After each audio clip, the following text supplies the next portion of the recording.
It really is amazing how much info we get from these little things on our wrists now, isn't it? Totally. I mean, everywhere you look, people are sharing sleep scores, readiness scores. Exactly. And, for people really trying to dial in their performance, like the folks over at the 5krunner.com, this thing called HRV, heart rate variability, has become, well, kind of huge. It really has. It used to be pretty niche, just Yeah. elite athletes. But now, well, anyone can track it. And that's what we're really going to dig into today. Okay. We'll get into what HRV actually is, how wearables like, say, Garmin, Polar, and Whoop measure it, and maybe touch on how they differ a bit from the wellness ones like Oura or Ultrahuman. Right. And to help us make sense of all this, we're leaning pretty heavily on the work of Marco Altini. He's the brain behind HRV4training.com. Yeah, a real leader in this space. For sure. And his insights were recently featured on the 5krunner.com, which, by the way, is a great site if you're into running, triathlon, that kind of thing, run by someone really focused on performance. Definitely worth checking out. So our mission for you today really is to kind of demystify HRV. Yeah, cut through the noise. Exactly. Explain what it is, how your device might be tracking it, and probably most importantly, how you can actually use that data. Get real insights into stress recovery. And maybe train smarter, feel better, whether you're casing a 5K PB like the 5K runner or just, optimizing your general well-being. That's the goal. Okay, let's start unpacking it then. Heart rate variability, HRV. Sounds complex. It sounds technical, yeah, but the basic idea is pretty simple. It's just the natural variation in time between your heartbeats. So not just how fast it's beating, but the rhythm. Precisely. The consistency, or rather the inconsistency of the rhythm. And why that little fluctuation matters is, well, it gives us a window into your autonomic nervous system. Ah, the automatic stuff, like breathing, digestion. Right. That system has two main branches. Yeah. The sympathetic, think fight or flight, and the parasympathetic rest and digest. When you're stressed, could be a hard workout, a tough day at work, even bad sleep, your sympathetic system tends to ramp up. That usually makes your heart beat faster and more regularly, so less variability, lower HRV. Got it. So lower HRV might mean more stress on the system? Generally, yeah, it suggests your body's in that fight or flight mode. Conversely, when your parasympathetic system is dominant, your rest and digest system, it slows your heart rate and increases that variability. So higher variability. Higher HRV is usually better, more recovered. Usually indicates better recovery, yeah, Mhm. more adaptability. Your system isn't stuck in overdrive, it's more relaxed and resilient. Okay, that makes sense. It's about the flexibility of the rhythm. Exactly. And tracking this over time gives you a really valuable picture of your sort of chronic physiological stress level. Not just the one-off bad day, but the accumulated effect of everything. Which can help you make adjustments, right? Manage training, lifestyle. Precisely. Spot trends, see how you're responding to different stressors, and potentially improve health or, athletic performance. So when's the best time to measure this? My watch seems to track it all day. Yeah, a lot do. But for getting that stable baseline reading, reflecting your underlying physiological state, you really want measurements taken either first thing in the morning, like right when you wake up. Before coffee and chaos. Exactly. Or the other good option is throughout the night while you're asleep. Yeah. Daytime measurements. They tend to bounce around a lot because of, well, everything happening during the day, transient stressors, meals, movement.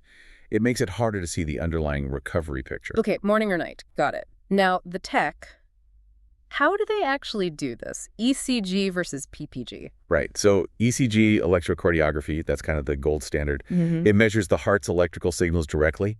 Think chest straps like the Polar H10 or H9 that serious athletes often use. Yeah. Very accurate. Okay. Then you have PPG, photoplethysmography. That's the optical one.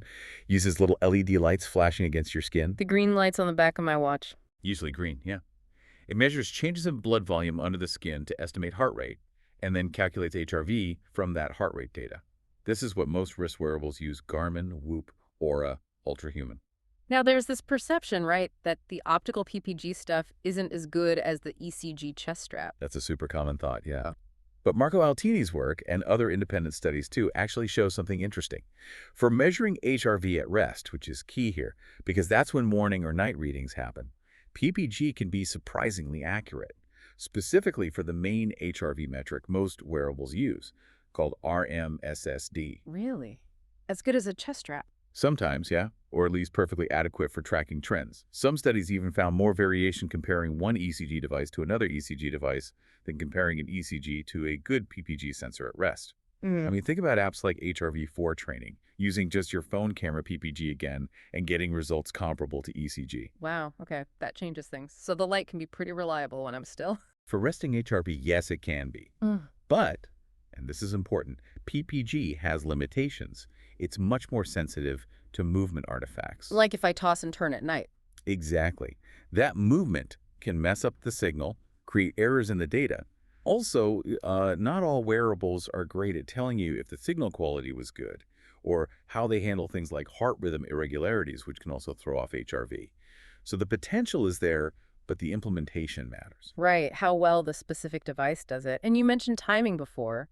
It sounds like when they collect the data overnight is also a big deal. Huge deal. Marco really stresses this. The traditional way was that consistent morning measurement. When wearables started doing it automatically overnight, some early versions only took short samples, maybe a few minutes here and there, or trying to grab a reading during deep sleep or something. Just little snapshots. Yeah.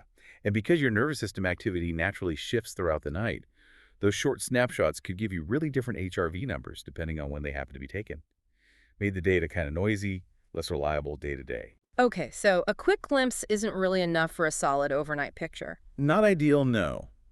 But the good news is, most of the current generation devices, definitely Oura, Whoop, and Garmin, since around 2022, they've moved to using data from the entire night. Ah, that makes more sense. Averages it out. Pretty much. It gives a much more stable and representative picture of your overall overnight HRV status. Okay. Now, Marco did this cool experiment wearing, like, everything at once, ECG, Oura, Garmin, Whoop.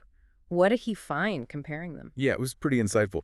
3 months wearing them all. First thing he noticed with the absolute HRV numbers, the actual values reported, was that all the wearables tended to report slightly higher HRV than the reference ECG. Higher. Interesting. Any differences between them? Aura seemed generally a bit closer to the ECG in absolute terms.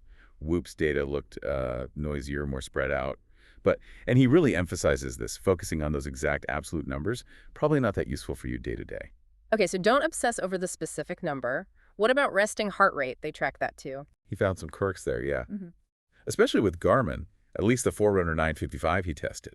Instead of an average overnight heart rate, it was reporting the lowest 30-minute average heart rate from the past 24 hours. Wait, the whole day, not just the night. Yeah, which could be misleading. Like when he got sick during the experiment, his overnight heart rate obviously went up, but the Garmin reported a much lower number because it was pulling that lowest 30-minute window from the day before he got sick. Oh, wow. Okay, that could definitely confuse things if you weren't aware. For sure. Something to keep in mind about how different platforms calculate things. But despite those quirks, when he looked at the overall HRV trends, the ups and downs over time, how did they stack up against the ECG? That's where it gets more positive. The correlations between the wearable HRV data and the ECG data were actually pretty high, like 0.91 to 0.96. So pretty strong agreement on the general pattern. Yeah, it suggests they were all generally tracking the same physiological changes, the rises and falls in his HRV. Whoop, again, seemed a bit noisier, especially when his HRV was higher, but overall, they captured the trends. Okay. And this really leads to the main point. What matters isn't the absolute number, but the relative change over time for you. How is your HRV today compared to your normal? That's what reflects how your body's responding to stress. Right, so it's all about context. My personal baseline is the key. Exactly. Which brings us to the idea of your personal normal range. This is super critical for making any sense of the daily numbers. Because a drop might be meaningful, or it might just be noise. Precisely. Is that dip just normal day-to-day fluctuation, or is it a sign of increased stress, illness, whatever? Without knowing your typical range, you're kind of flying blind. And you're saying a lot of the standard acts that come with these wearables, they don't really give you that personalized range? That's often a big limitation, yeah. They might just give you a number, maybe compare it to yesterday, or show a generic good or bad. But without constantly comparing it to your established normal range, it's really hard to interpret properly. This is where something like HRV4 training really differs. Its whole approach is built around defining and updating that personal normal range for you. So in Marco's test, even with the different absolute values, when he plugged the data from the Garmin, Oura, and Whoop into HRV4 training, Right? Which then analyzed it against his normal range. did they all show the same significant changes, like when he got sick? Yes, exactly. All the devices, when interpreted within that personalized context using HRV4 training, clearly showed the expected drops in HRV when he was sick, when dealing with heat stress, and the typical responses to his training load. Okay, so that really underlines it. The raw data capture is pretty decent across the board for trends. Generally, yes, for resting trends. But the interpretation layer is where things can fall short without that personalization. That's a great way to put it. Marco highlights a few common issues with typical wearable interpretations. One is that overly simplistic, higher is always better idea. Right, we can assume higher HRV equals all good. And often it is. Hmm.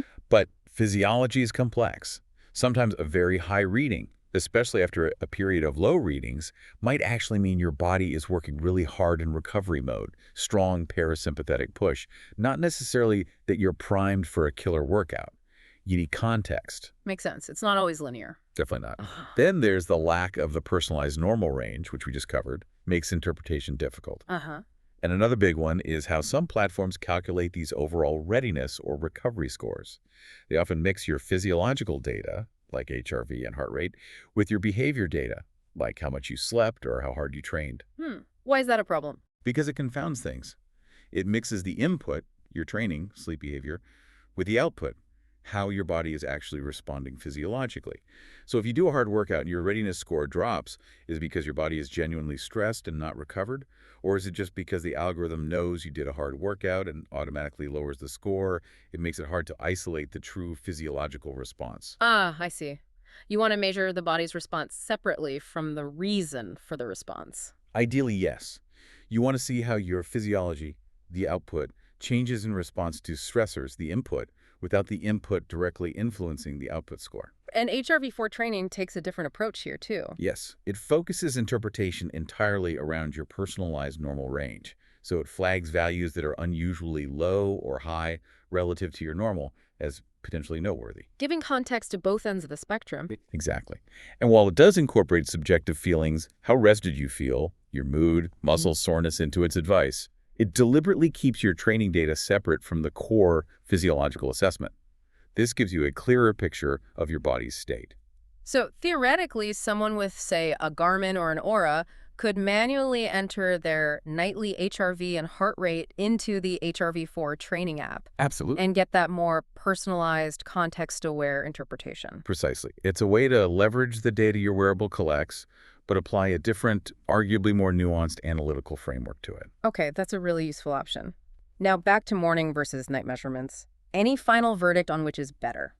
Marco's data suggests they both track the big picture pretty well. Long-term trends.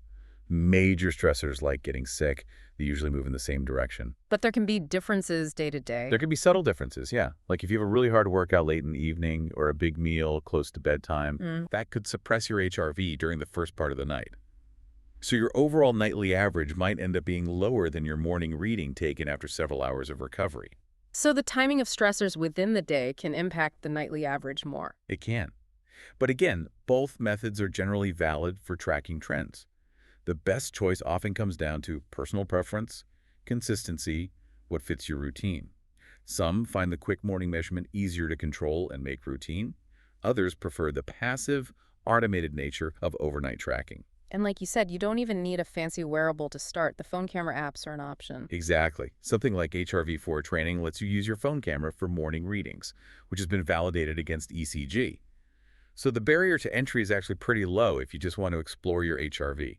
We've mentioned a few brands. Can we sort of categorize them, like the sports-focused ones versus the more general wellness ones, especially regarding HRV? Yeah, it's a useful distinction, although the lines blur. Yeah. You've got wearables like Garmin, Polar, Whoops, which are often heavily marketed towards athletes, and you integrate HRV into training load, recovery scores, workout suggestions, very performance-oriented features. Right. The context is often athletic performance. Exactly. Then you have devices like Oura and Ultrahuman, the rings. They also track overnight HRV very well, often alongside really detailed sleep tracking. But their overall focus might be broader general well-being, sleep optimization, stress management, not just athletic performance. But in terms of how they collect that overnight HRV data, especially the newer versions, The underlying tech and the use of full night data has become quite similar across many of them by late 2022, according to Marco's analysis. So the data collection might be comparable, but the interpretation and the features built around it often reflect that sports versus wellness emphasis. got it. Now, thinking specifically about athletes, again, like the runners tuning in, maybe inspired by the 5K runner, is there a particular takeaway for them from all this? Yes, and this is a really important point that the 5K runner himself added to the discussion Marco published. Resting physiology, like overnight HRV, is valuable context, absolutely.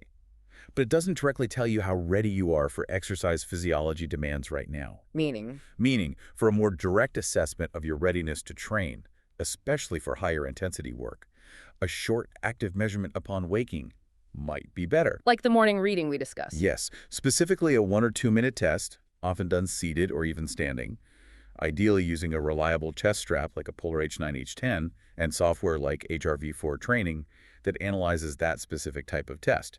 This snapshot can be more sensitive to your immediate readiness for exertion than a passive overnight average. So the overnight average is good for overall trends, but the morning spot check might be better for daily training decisions. That's the argument, yeah. Relying only on passive overnight readings for fine-tuning daily training intensity might have limitations. The polar orthostatic test is kind of an exception, as it's a structured morning test built into their system. But the general recommendation for athletes wanting the most training-relevant HRV data, consider that deliberate seated or standing morning measurement with a chest strap. Okay, that's a key distinction for athletes. So wrapping this up, the main message seems to be that most modern wearables can capture good quality resting HRV data, especially overnight trends. Yes, the data capture itself, for tracking relative changes, seems pretty solid across the board based on Marco's work. But, and it's a big but, the way the native apps interpret that data often falls short. That's the crux of it. The simplistic higher is better, the missing personalized normal range, mixing behavior with physiology and scores, these limit how useful the interpretation is. So the real power comes not just from having the number, but from understanding it within your personal context, looking at those relative changes against your baseline. Absolutely. That's where the actionable insights really come from, understanding how your body responds to the stresses you encounter. And exploring tools like HLV4 training, even using manual input from your current device, could be a way to get that deeper, more personalized analysis. It's definitely an option worth considering if you want to move beyond the basic interpretations. So for you listening, maybe take a critical look at how your wearable presents your HRV. Is it giving you the context you need? Checking out resources like HRV4training.com or the 5krunner.com could offer some new perspectives. Yeah. And maybe the final thought to leave you with is this. How could really understanding your unique HRV patterns empower you? Could it help you train smarter, recover better, maybe hit those goals you're chasing, whether it's a faster 5K or just feeling more resilient day to day? Something to mull over.